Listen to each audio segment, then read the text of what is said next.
पहला पक्ष है जो विपरीत माने विरोधी दल खड़े हो सकते हैं। एक तो अभाव मानते हैं, ध्वनि है ये नहीं है।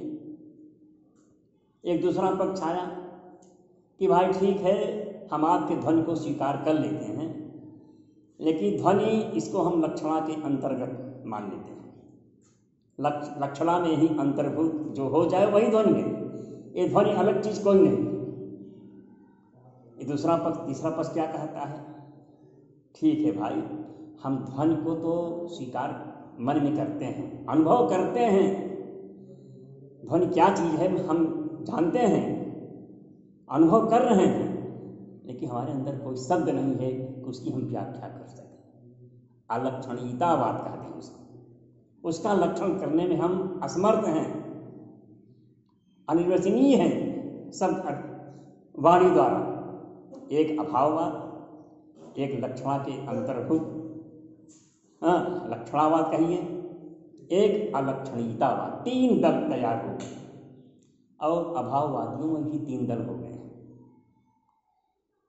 स्वयं आलोककाल ने वृत्ति में कहा, पहले इसकी व्याख्या कर लें।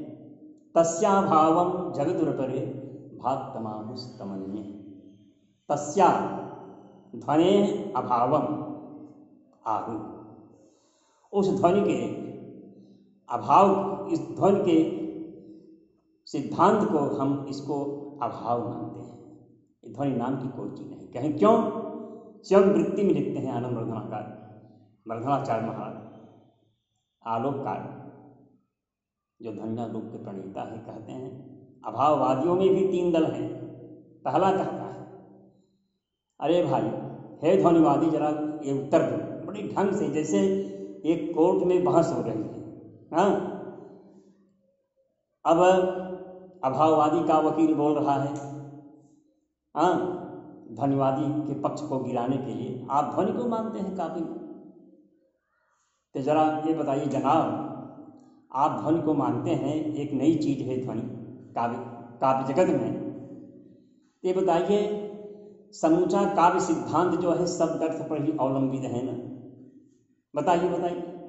ध्वनिवादी कहता जी हाँ, शब्द अर्थ के बिना काव्य बन नहीं सकेगा। शब्द है, शब्द का अर्थ होना चाहिए, तभी तो काव्य बनेगा। ठीक है, जब शब्द और अर्थ पर ही समूचा काव्य टिका हुआ है, तो शब्दगत वैशिष्ट शब्दालंकार हो गए, अर्थगत वैशिष्ट अर्थालंकार हो गए, और जो काव्य के चमत्कार तत्व हैं, जैसे रीतियां हैं, वृत्तियां हैं, संघटनाएं हैं, इसका भी हमारे आपके पहले अलंकार शास्त्रियों ने इसका विवेचन कर दिया। तो व्यर्थ में आप ध्वनि एक नया नाम ले लिया। ये ऐसा नाम क्यों कहते हैं कि मेरा एक ध्वनि सिद्धांत एक नया सिद्धांत है पुरानी चीज। तो ध्वनिवादी कहता है ऐसा नहीं है, हम शब्द अर्थ में ही काव्य को स्वीकार करते हैं। बात है शब्दार्थ शरीरम तावन काव्यम तत्र तो सदगुण वैशिष्टम शब्दालंकार अर्थगता चौपमादय रीतियः वृत्तियः, ये वृत्तिकार का मत है। समवृत्ति में वर्धनाचार्य लिखते भी हैं, हम भी शब्द अर्थ में मानते हैं, लेकिन शब्द अर्थ को गौण करके है शब्द ही अर्थ में, उसको गौण करके हम उसको अलग सत्ता मानते, इसको हम ध्वनि कहते हैं।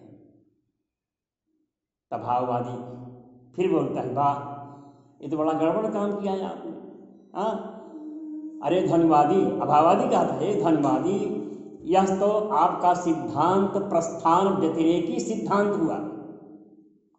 समूचा काव्य शास्त्र जब शब्द अर्थ पर ही चल रहा है, अब उसको अलग से चलाने का प्रयास करेंगे आप, तो यह काव्य शास्त्र चौपट हो जाएगा। जैसे रेल है, रेल का इंजन या रेलगाड़ी, दो पटरियों पर वह रेलगाड़ी चलती है। अगर ड्राइवर सोचे कि इन पटरियों पर नहीं चलाएंगे इस गाड़ी को, तो गाड़ी तो पलट जाएगी।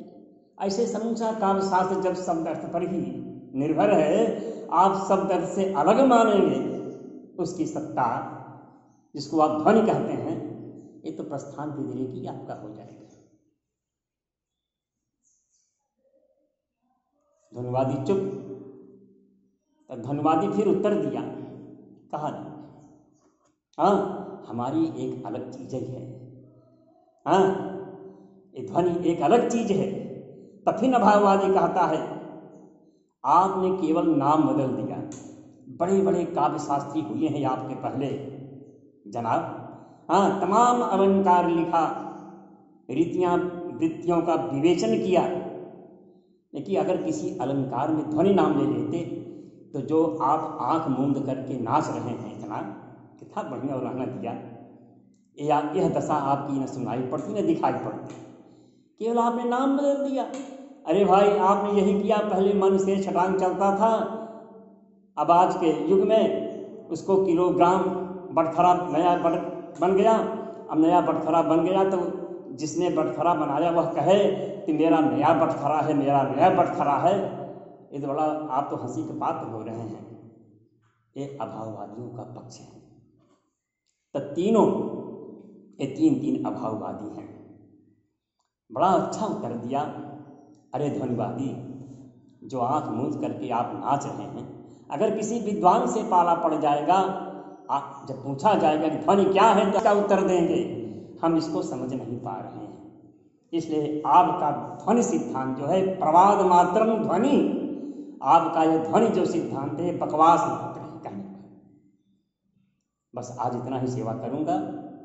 अभाववादियों का अकर का जो प्रसंग रहेगा, ध्वनि को जो लक्षणा के अंतर्भूत करते हैं, इस पर फिर अलक्षणतावाद पर, फिर ध्वनि सिद्धांत की स्थापना, इसे क्रमशः चलता रहे। धन्यवाद।